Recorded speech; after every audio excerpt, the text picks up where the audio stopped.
در تربیت کودک تاجیک یکی از سمت‌های مهم شناس کردن و دوست داشتن فرهنگ و عنعنه‌های ملی است. سال‌های تا مکتبی عین آن دوره است که کودک با شوق افسانه‌های خلقیش را میشنود، سرودهای ملی می‌آموزد و در چاره‌بینی‌های فرهنگی اشتراک می‌کند. آموزاندن عنعنه‌ها به کودک نه تنها معرفت می‌دهد، بلکه حس پیوستگی او را با خانواده و گذشتگانش قوی می‌سازد. مثلا اگر شما هنگام عید نوروز سومنک پختنی باشید، حتما فرزند 4-5 ساله خود را همراه گیرید. بگذار دانه گندم را بشوید، به دیگچه اندازد، سرود سومنک در جوش را یک جای خوانید. او این خاطرات را به خود نگاه می‌دارد و هر سال چشم برام می‌شود که نوروز برسد. به کودکان ارجگذاری به کلانسالان و رسم و آیین‌ها را نیز تعلیم دهید. مثلا در خاندان تاجیک وقتی یکی وارد می‌شود، کودکان عادتاً از جای می‌خیزند و السلام علیکم بابا یا بیبی میگویند. این یک آداب ملی است، آن را تلقین کنید. در توی و معرکه‌های خرسندی بگذار به رقص‌های ملی جلب شود. دخترچه خردسال میتواند با لباس چکن کوچک برقصد. پسر بچه رقصی بچگانه خنده آور کند. همه تشویق و تحسین میکنند. این او را خرسند میکند و به فرهنگ دلگرم میگرداند. زبان مادری جزء مهم فرهنگ است.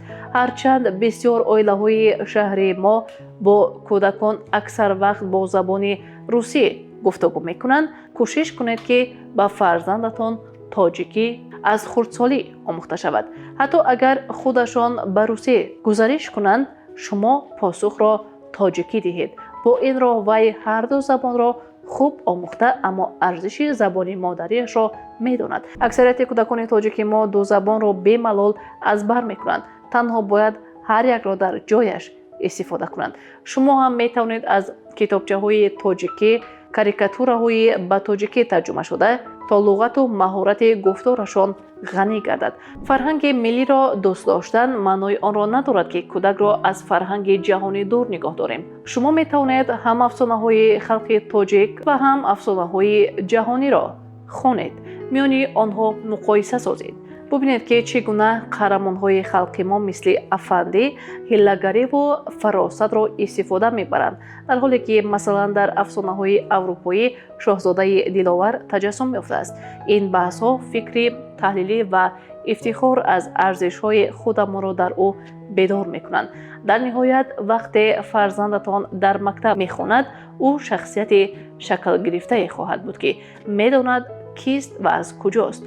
این اعتماد و ادراک به او در برخورد جهانبینی گوناگون کمک میکند. شما برای شناس کردن کودکتان با فرهنگ تاجیکی چه کارها میکنید؟